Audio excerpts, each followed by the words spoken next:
The journey we'll take together today has been inspired by the Awakening the Dreamer symposium that's presented by the Pachamama Alliance and by the opportunities that are inherent in the work of Unitarian Universalist Justice Arizona. The intent for our service today is to realize that an environmentally sustainable, spiritually fulfilling, and socially just human community on this planet is a dream that we can make happen together. To do this, we'll take a journey through 4 questions. First, where are we? We'll take a look at how we're doing, what our current way of life is creating right now. This will give us a shared foundation of knowledge for the rest of our journey together. Second, how did we get here? We'll think about how we got into this situation, what the root causes are, not just the surface behaviors. And third, what is possible for the future? Given all of that, what is possible now? What is actually emerging at this time in human history? Fourth, where do we go from here? The most important part of this journey is, where do you fit in?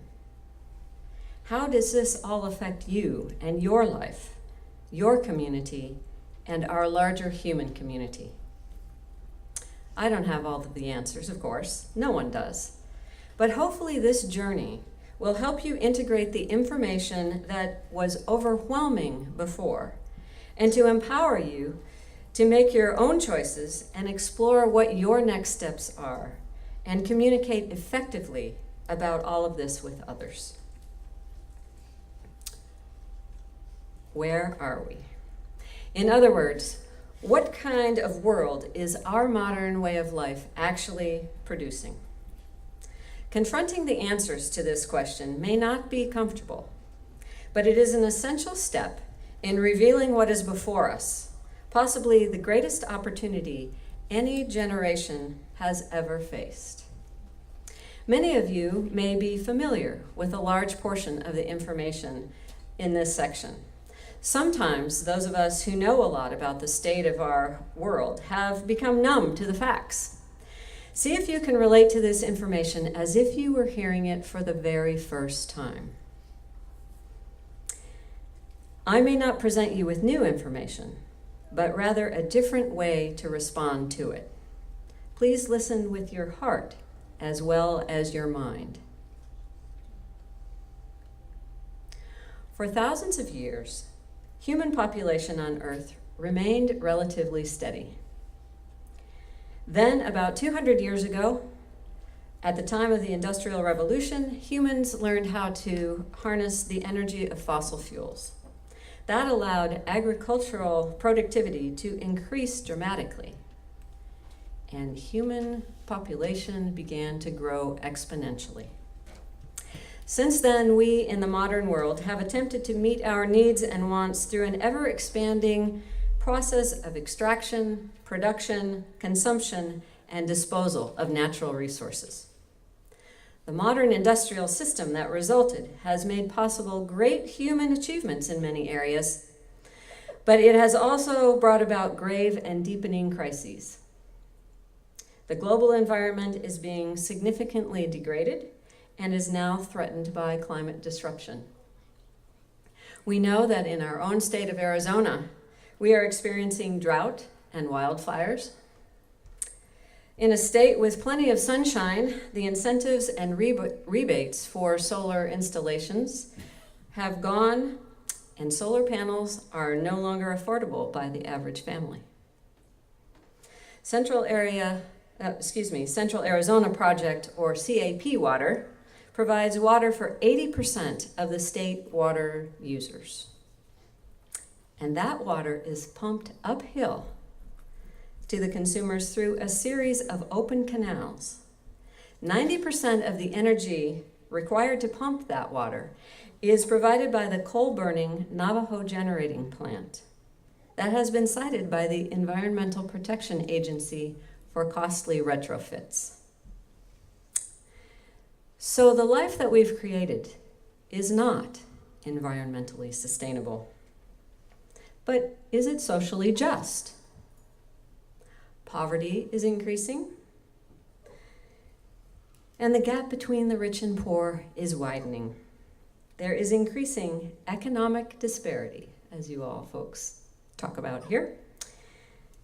If the world were a community of 100 people, 2 people own 50% of the world's wealth.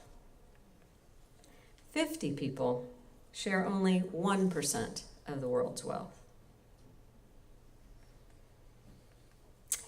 15 are hungry and seriously malnourished. 16 have no safe drinking water. 39 have no basic sanitation. 15 are unable to read.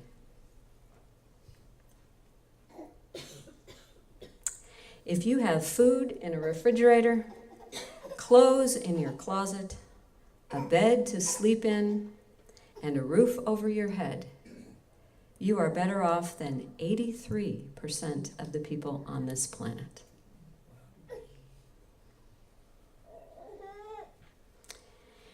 In Arizona, we face issues of homelessness, hunger, and poverty. Our immigration system is broken.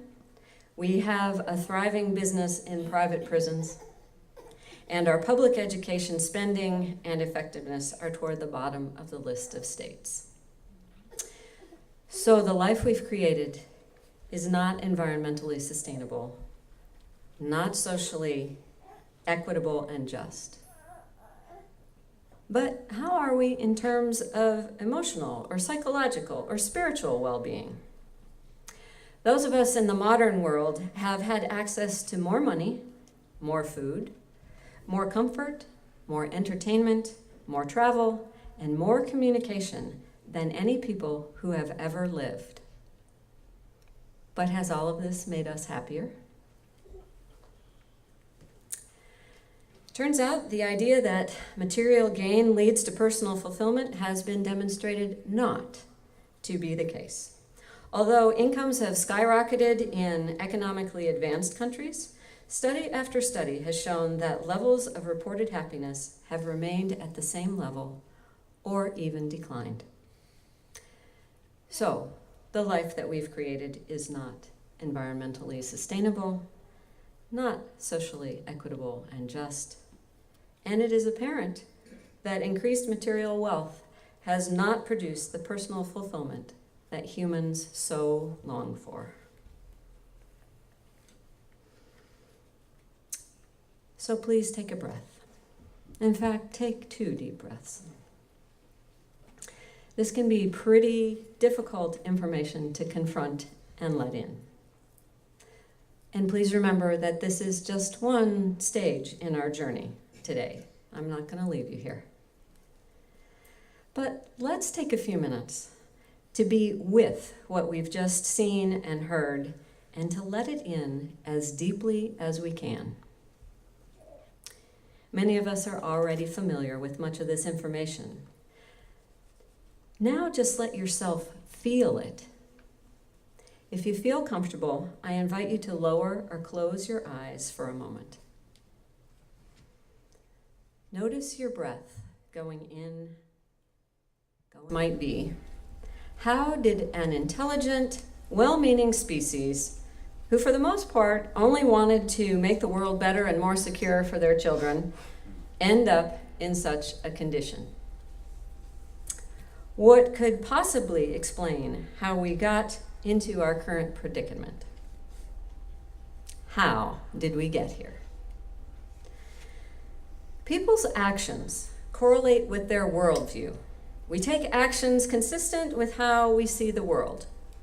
And often those actions produce outcomes we didn't predict or intend. So when our actions produce outcomes that we weren't intending, it's important to identify the unconscious, unexamined assumptions that generated those ideas in the first place. Author, philosopher, and professor Brian Swimme explains it like this. One way to characterize the cosmology that really is at work in our culture is that the natural world, the earth, is here for us to satisfy our needs and our desires, whatever they might be. So we want to make things. We use the earth. We make things, or we think of it as something like a lumber yard. In fact, we use the word resource so that the earth is full of resources that are there for us to use as we see fit. He goes on to say, now that orientation is not that bad, so long as humans are not that powerful. But suddenly, when we become so massively present, that orientation turns out to be completely pathological.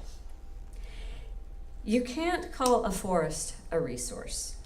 It's filled with amazing beings. You can't call the ocean with all those fish and marine mammals a resource. Each of these species is the end result of 13.7 billion years of evolution. They're spectacular. They're stupendous. They have a right to be here. So that to think of them as a resource and to use them however we like is really what's driving our destruction. In a world we assume to be full of resources for our use, clear-cutting a forest makes perfect sense. Here's another example of an unexamined assumption. In our modern society, many of us believe that our job as smart shoppers is to get the highest level of comfort and convenience at the lowest price possible. We assume that when we buy something, the price we pay reflects the full cost of making it. According to Annie Leonard in The Story of Stuff, maybe not. Annie says, I was walking to work and I wanted to listen to the news. I found this cute little green radio for $4.99. I was standing there in line to buy this thing, and I kept thinking, how could $4.99 possibly capture the costs of making this radio and getting it into my hands? The metal was probably mined in South Africa. The petroleum was probably drilled in Iraq. The plastics were probably produced in China, and the whole thing was likely produced and assembled in Mexico. $4.99 wouldn't even pay the rent for the shelf space it took to hold my radio until I came along, let alone part of the staff guy's salary who helped me pick it out, or the multiple ocean cruises and truck rides that pieces of this radio went on. She says, that's how I realized that I didn't really pay for this radio. So who did pay, she asks. Well, the people in these countries paid with the loss of their natural resource base. These people paid with the loss of their clean air, with increasing asthma and cancer rates. All along this system, people pitched in so that I could get this radio for $4.99. Here are some more examples of unexamined assumptions. This was our first example. The Earth's resources are there for us to use as we see fit. Competition alone is the fundamental law of nature. And here's Annie's example. The price we pay for something reflects the full cost of making it. Being successful means making money. There is some place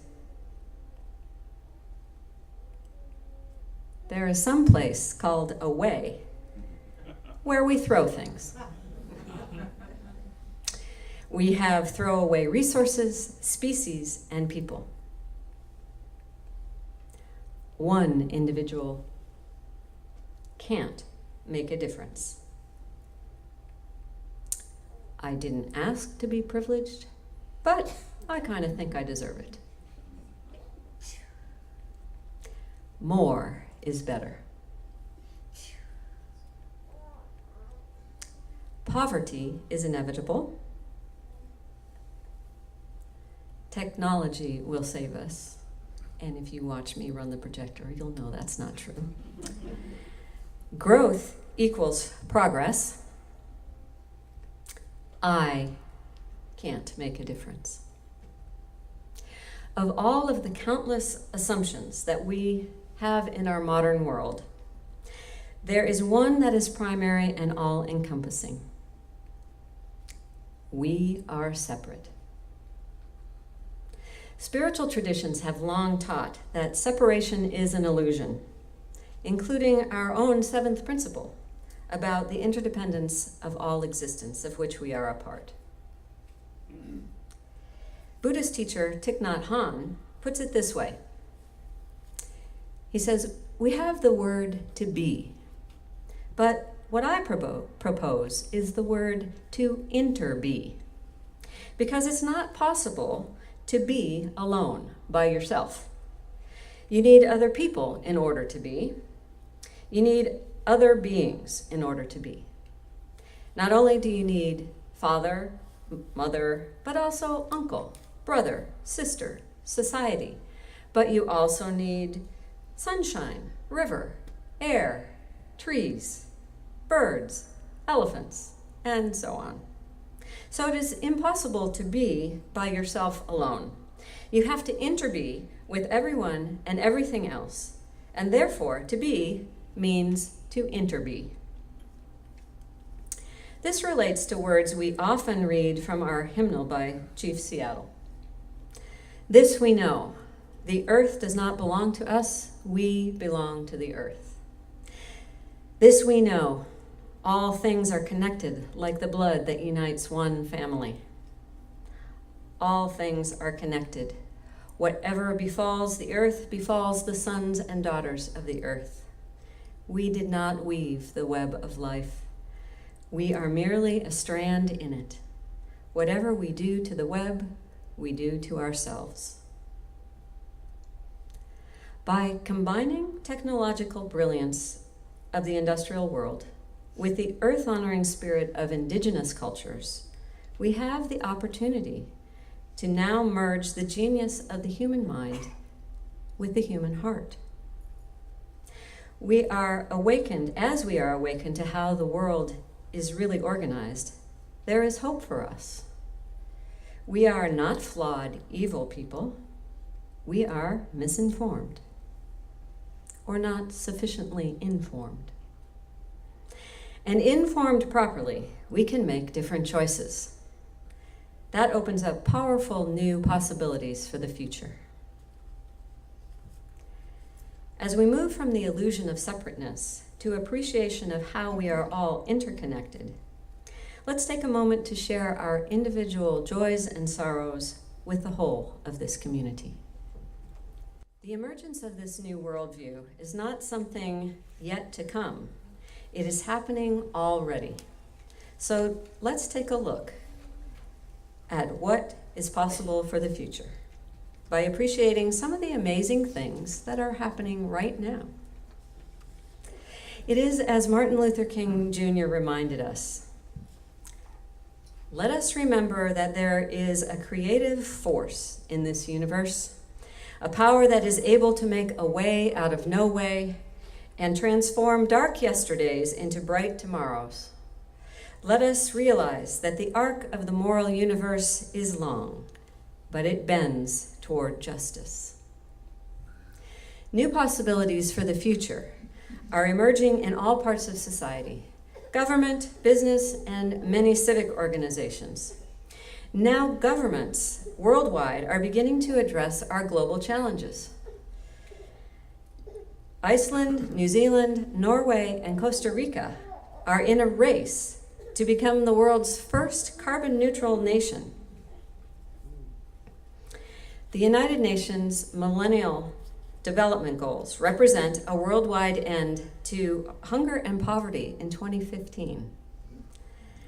Businesses and corporations are recognizing that success in the 21st century has a triple bottom line: people, planet, profit. The economic landscape is being remade with new green-collar jobs. Innovative design is also creating low-tech solutions for the developing world. And at the heart of this transition to a new world are the communities, families, and individuals who are changing the way that they are living, making new choices based on the values that support a sustainable, just society. Awake, committed people are discovering that a new future is possible, and they are becoming who they need to be in order to make that happen, together. Powering this growing global trend is the digital revolution that is connecting the human community across the planet. Global communications on YouTube, social networks, and more is a powerful tool for transforming how people think, how they see the world, their experience of being connected, and of what is possible. There are grassroots nonprofit organizations that are popping up all over to help make these possibilities a reality. We can think of hundreds of organizations at work here in Arizona. The Community Food Bank, Habitat for Humanity, Green for All, the Nature Conservancy, the Sierra Club, Arizona Interfaith Power and Light, Sustainable Tucson, Toucan, Climate Smart Southwest, No More Deaths, Humane Borders, Borderlinks, the Samaritans, Coalition for Compassionate Justice, and a million more that you can think of. In addition, there are our Unitarian Universalist congregations and fellowships, and other faiths that reach out beyond their walls to ignite change in the community.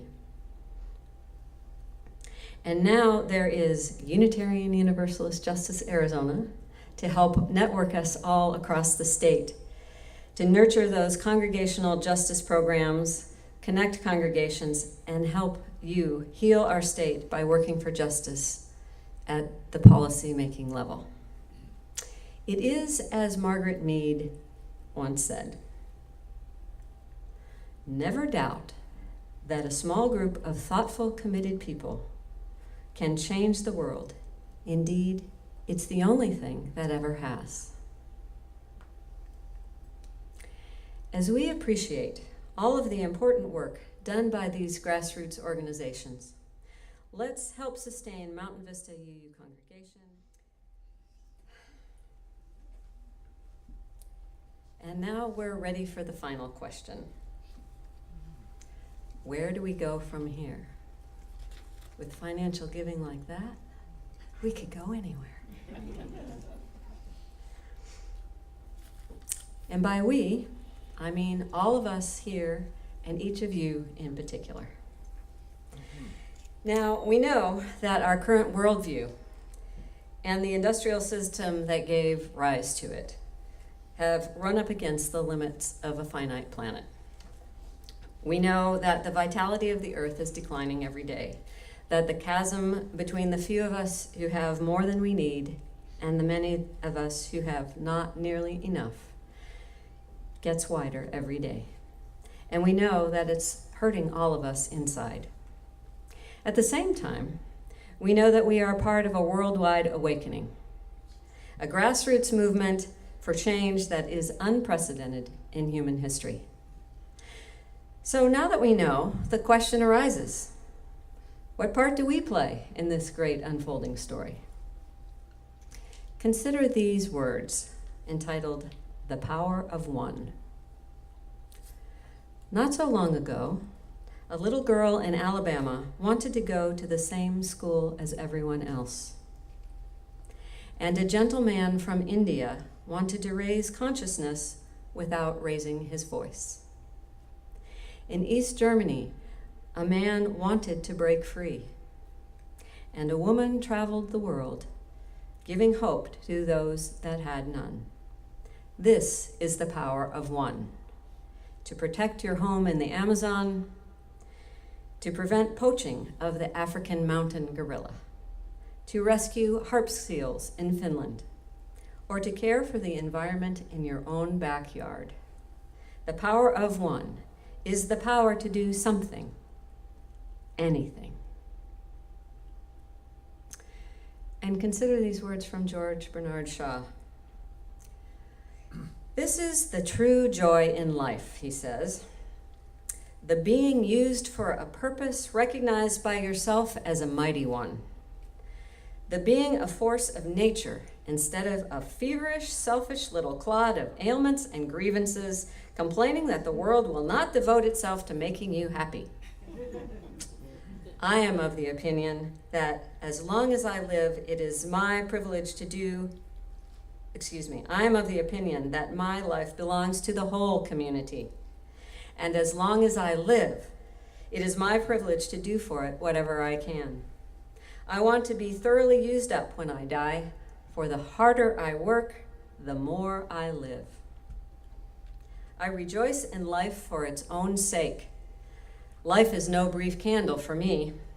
I am of the opinion that my life belongs to the whole community, and it is a sort of splendid torch that I've got hold of for the moment, and I want to make it burn as brightly as possible before handing it on to future generations. Each of us has the precious opportunity to say what our lives are committed to, who we long to be, and what we stand for. And we each stand for something already by virtue of what we give our lives to and the choices that we make every day. So please reflect for a moment. Why are you here? Probably our awareness of interbeing here is knowing that the way we are walking on the earth and being with one another isn't sustainable. We know that these next few years are critical if we're going to make a change in the way the current direction is going. It may just be that you are someone who will play a role in that important turning. Each of us has a particular passion, a focus, some change we deeply wish to see in the world. In fact, we might want to start seeing ourselves as change agents. You might already know what yours is and be working on it. Or it might simply exist for you as a vague sense that there is something else, something more for you to offer the world.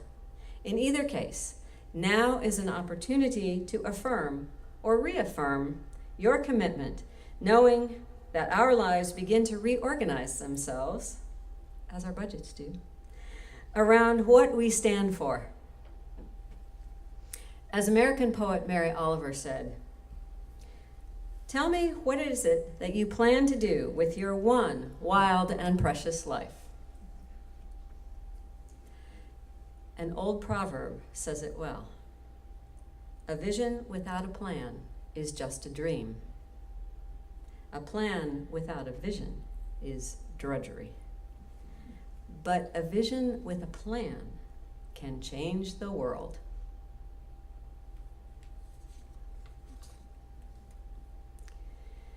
When thinking about taking action, there are 3 areas that are useful to consider. First, what can I do in my personal life, right here where I live and work and go to church? Second is communication, using the power of words to engage others in seeing and creating a new possibility that's before us. Speaking out to friends, family, and coworkers in our own community, as well as to those in the halls of power. And third is collective cooperative action. We know that we cannot do this work alone, and the good news is we don't have to. UU Jazz is a resource for facilitating this collective cooperative action in our state, and all of us can work together. Be sure to take time to acknowledge what you're already doing and who you're already being. Think back over the last 5 years or so and notice the changes in your values and lifestyle since then, and the actions and practices you're already committed to.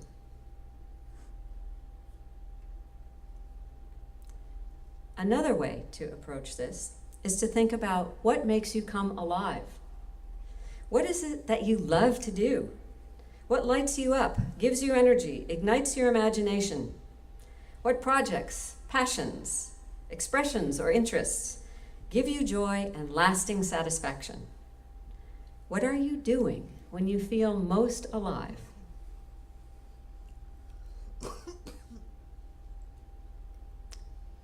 Now think about what's needed in our community or the world. What does the world need right now? What does our community need right now? Where do I hurt over what's happening to others, what's happening to my community, to the world?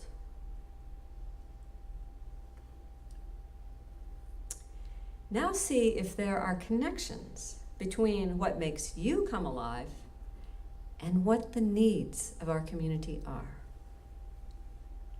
Is there an action that could fulfill that connection? An action that could unite what you love to do with what you see as a need in the world?